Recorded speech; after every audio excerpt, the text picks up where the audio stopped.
เราขึ้นไปแล้ว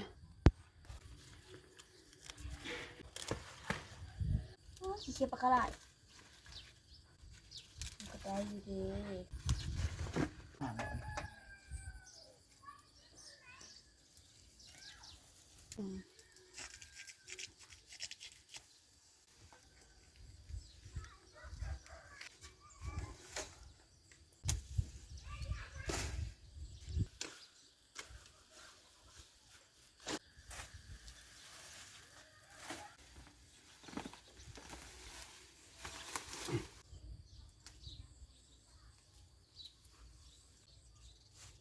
อันนี้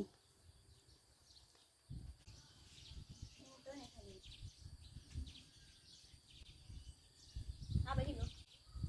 ไปที่คุณ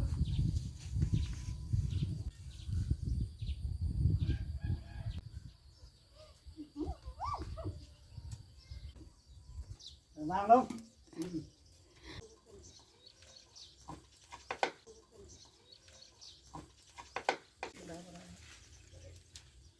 พอบุกนี่ที่เสร็จละเห็นว่ามีกองหินของชายอันนี้อ่ะเข้าไปไปไปเลยไป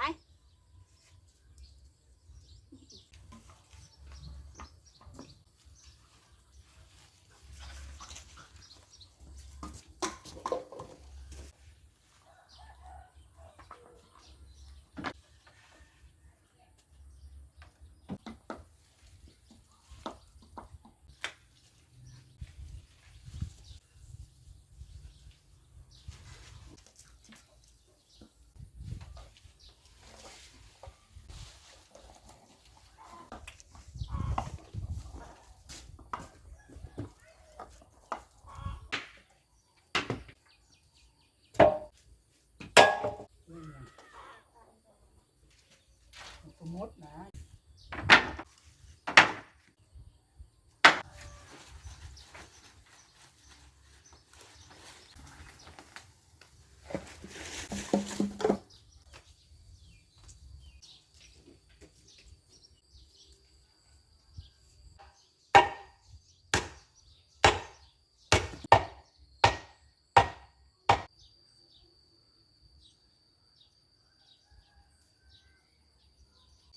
นี่ต้องมาตัด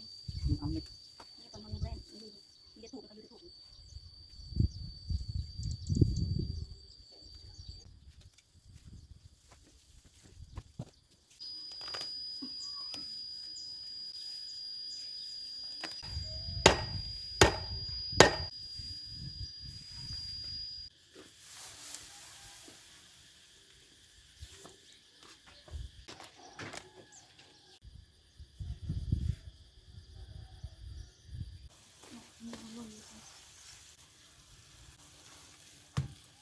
โอ้โห